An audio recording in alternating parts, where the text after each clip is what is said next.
Live from 21502, you're watching PSBS with Ethan West.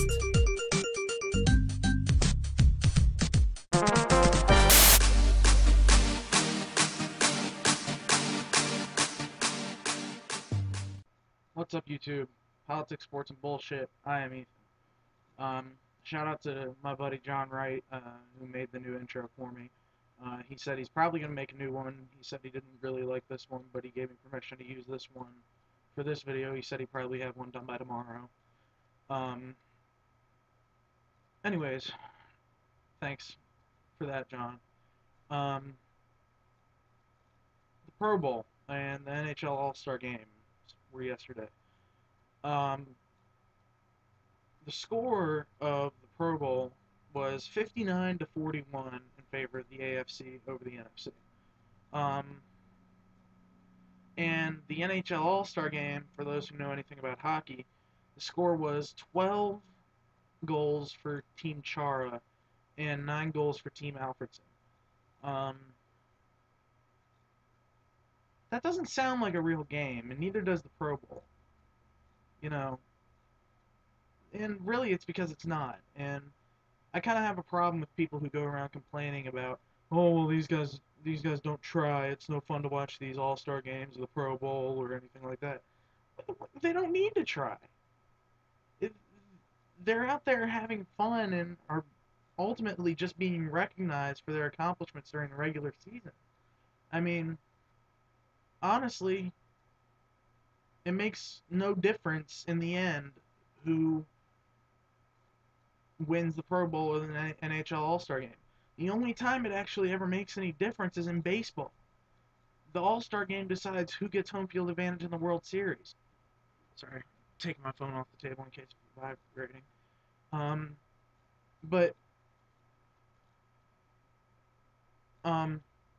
It's ridiculous to think that anybody should care whether or not defense is played in these games. The defensive players don't want to get hurt, and the offensive players just want to rack up stats to make themselves look good and prove to the fans that they made the right choice, you know?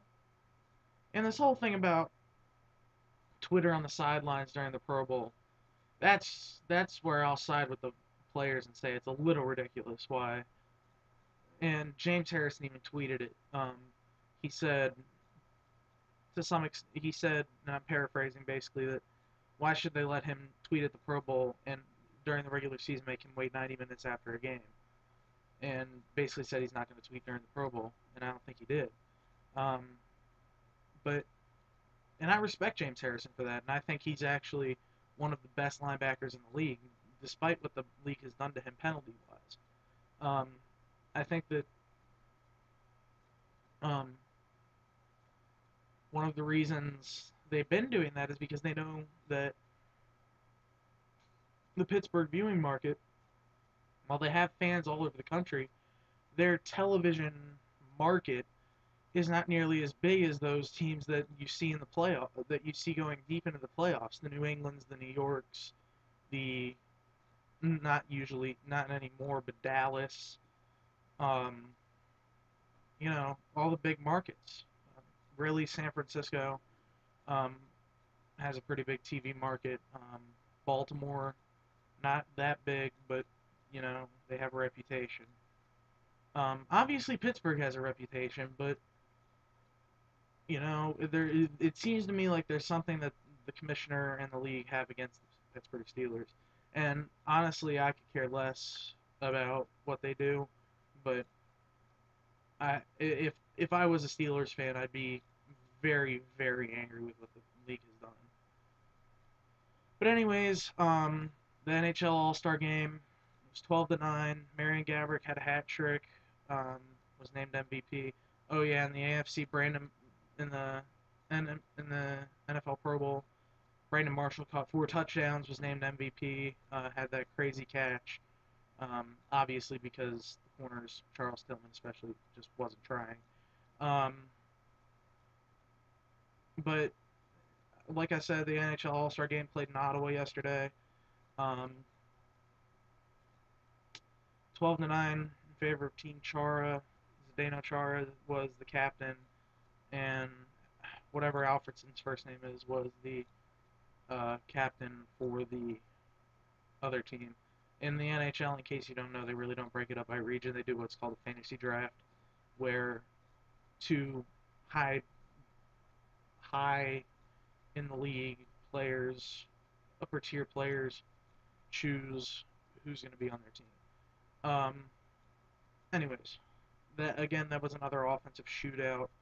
Um, just a total farce, really. Even though I really don't care what happens, it was a farce. These games always are. They never get nearly the ratings that the leagues expect them to. I think, like I said, the one that really matters, the only one that really matters is the MLB All-Star Game, which I actually enjoy watching. Um, but anyways, the Super Bowl is next Sunday. End of the football season. As you see, the tears start to pour down my face. Anyways, Pats and the Giants, two teams that I really can't stand. Pats just because they're cheating liars, and Bill Belichick didn't want to admit it. And the Giants, who are NFC East rivals of my team, can't really see it, the Washington Redskins. Anyways,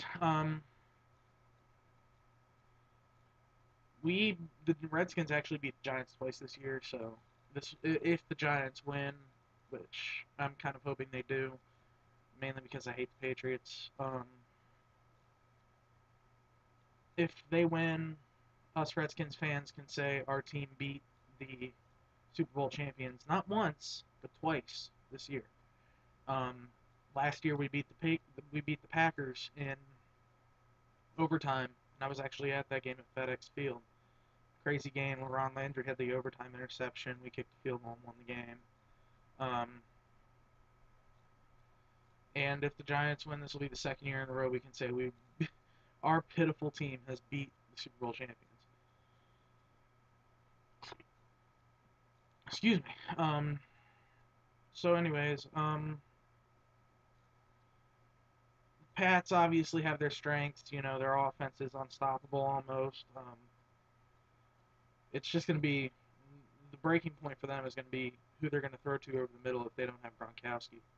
Um, Obviously, that'll be a huge hit to him if he's not allowed to play in the Super Bowl. That'll be a huge morale hit. That'll be a huge ego hit for him. It'll be, you know, just utter devastation. I'm concerned, and I'm assuming it would be that way for anybody. Obviously, the Pats have their weaknesses too. Their defensive secondary has not played well. They force a lot of turnovers, but they don't really do much else. The Giants, they obviously have one of the best defenses in the NFC. Um, Jason Pierre-Paul and Justin Tuck coming off the edge, almost unstoppable.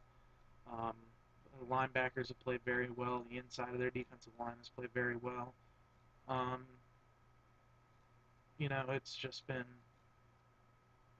a defensive game plan for them, and they have the advantage of having both a dominant defense and an offense that's been playing very, very, very well.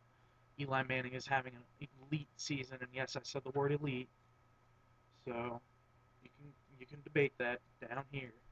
Um, but I think that their weakness is going to be their play calling. Their play calling has been more than controversial this year. Um, I don't think whatever Gilbride isn't best offensive coordinator in the world. I think Eli has made him look much better than he really is, even though I really can't stand Eli Manning. Um, Anyways, I think that they have players coming up and coming. Victor Cruz, I think he's going to be a monster in the future. They have depth at receiver. They have depth at running back. They have depth on defense. They're going to be, and that's why I'm picking them to win. Close game, but I think that it'll be a Giants victory. NFC will win the Pro Bowl for the second or third year in a row. Um, but I think that'll be that. I think that their defense is just overall better than the Patriots. I don't think the Patriots have really seen a defense like theirs, other than the Steelers this year, who, by the way, they lost to. And if you go back to Week 9, you see that the Giants did handle the Patriots fairly well. This is a Patriots defense that, while I am ragging on them, they have been playing better, and I think that they have a chance. But I think it's going to be a Giants victory. Anyways, politics this week. Santorum, Rick Santorum said he is done focusing in Florida. He said he's moving on to Missouri and hoping to stake a comeback there. Is he done for good? That's a good question. Is he going to play the spoiler? I think that's what he's going to do. Is Ron Paul going to play a spoiler? I think that's what he might do, but I think that people are underestimating that he might run as a libertarian. The fact that he might run as a libertarian, blah, blah, blah, blah, blah. Mitt Romney, and I didn't think this was the case in my last video I had on Friday. Mitt Romney, not Newt Gingrich, is leading in the Florida polls, and Mitt is actually pulling away. So it looks like if Mitt wins here, it's going to be pretty much his race to lose. I think he's definitely got a campaign in Missouri, but if he wins Missouri, he doesn't really need to spend that much time left. He doesn't really need to spend that much more time. I think that if he wins Missouri, it's pretty much dead set he's getting the nomination. Anyways, I think that's about it for this week, for tonight's episode. Don't know when I'll be back on next. I think probably tomorrow night or Wednesday night. Maybe Wednesday during the day. We don't have school. Parent conference day for Allegheny County, Maryland. And that's about it. So, as always, like down here, comment way down here, subscribe right there, and share somewhere over here. So, that's it. Peace.